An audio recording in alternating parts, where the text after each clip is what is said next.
Hi, here we are again, it's Bonnie, and I'm going to show you a couple of fancy things that you can do on your loom. So I've gathered some supplies that we're going to work with. I have a knitting needle here, this double point knitting needle. You can also use just any kind of stick for the thing we're going to do with that. I went outside into my yard and got some sticks to weave with. I found a little dried flower that we can weave with.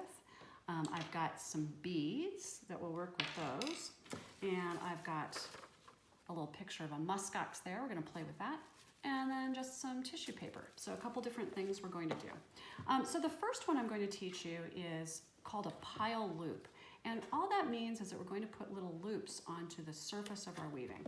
So I just put one pass of yarn through the loom, but I left myself a little extra space on the end.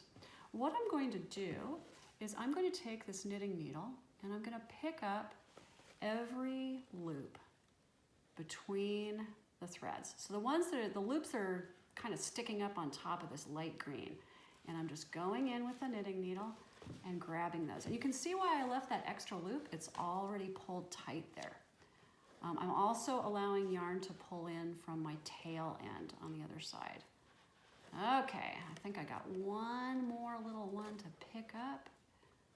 So you can see I could even have left myself a larger loop on that end and it would have all gotten taken up. So I've got my knitting needle through around all of those loops, smooth down that little bit there. Now I'm just gonna leave it there. And I'm gonna leave it there while I go to my next shed and pass through. Whoops, sorry, that was the wrong one. It should have been a down shed. I can tell because this end would have unraveled if I had passed through there. So we're gonna go to the down shed, pass the yarn through, beat it down. You've probably noticed by now that I'm making a lot of mistakes. That happens when you weave and it's completely okay.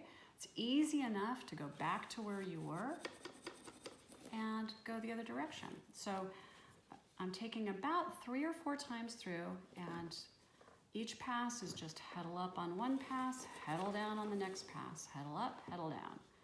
And every time I'm passing close to the heddle there so that I can take advantage of the biggest part of that triangle, which is called the shed. Okay, I've got 4 picks or 4 strands of yarn over the top of this knitting needle now. I'm just going to take the needle and pull it out. And look what I'm left with is these fun little loops that are just kind of locked in there that stay on the yarn that give it texture. So that's one fun thing you can do. The next fun thing we're going to try is putting things besides yarn into there. So, keeping track, I'm on a down shed now. I'm going to use these little sticks and put those in. And you pack them in just as if they were yarn, right? And now I'm going to an up shed, put another little stick through, pack it down just like it was yarn. And you can see really easily with sticks how the weaving works and why weaving doesn't fall apart, because the yarn goes over, under both directions and just kind of locks those sticks in. So that's what it looks like with sticks in your yarn. So on the next pass, I'm going to try to put this cool little dried flower in there. Now I got to be kind of careful, so I need a really big shed. I'm going to let's put the stem side in first. And then I'm going to pick a spot that I want this flower to come through. Let's say I want it to come through that spot right there. I'll just use my fingers to make sure it comes through in the spot that I want it in. Now here I got to be gentle because I've got that fragile little flower. But if I just pack it in, now if I pull on it, that flower is stuck in there. That's part of my weaving, that's part of my art. So that's another fun thing that you can do. Okay, so that's the flower. Now I want to show you another thing. I've got some crazy strands. These are individual strands of yarn, and I've cut them. They're all loose. They're all the same length. They don't have to be, but they can be there in this case. And I'm going to put them all through in one shed.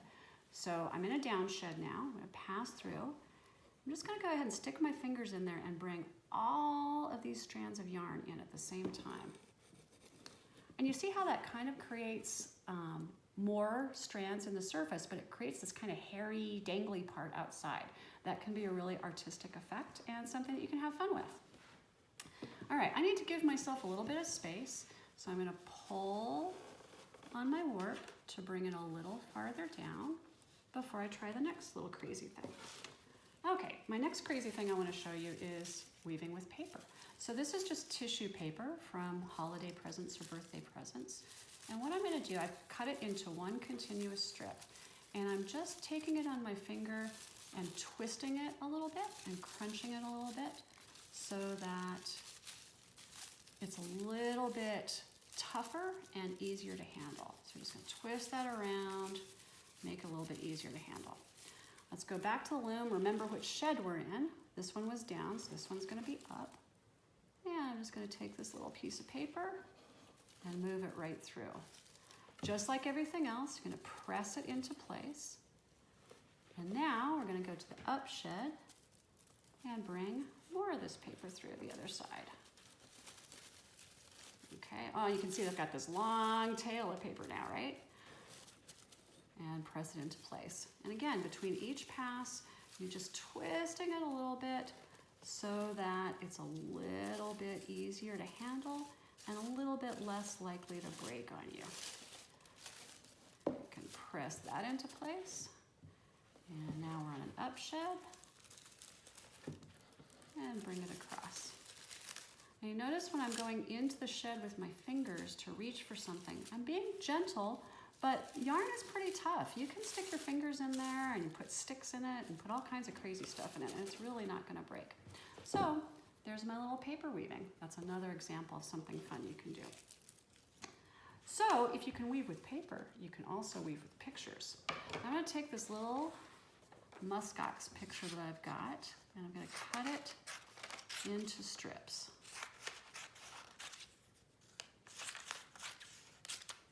Okay. Oh, I got my muskox disarranged there. Okay. So I'm going to take the bottom strip first, figure out which shed I'm in. I'm in a down shed. Oh, get the box where back where you can see it. And I'm just going to slide this little piece of paper right in there and mush it into place. Next one's an up shed. I go with my next bit of muskox picture. Put that in, put that back where you can see that, and mush them into place. And you can see, I'm going to need more space again now, but you can see pretty quickly how we're going to get this whole picture of this kind of cool looking muskox into our weaving. So it's another way that you can just be creative and have fun with your weaving. And our last little bit of muskox here.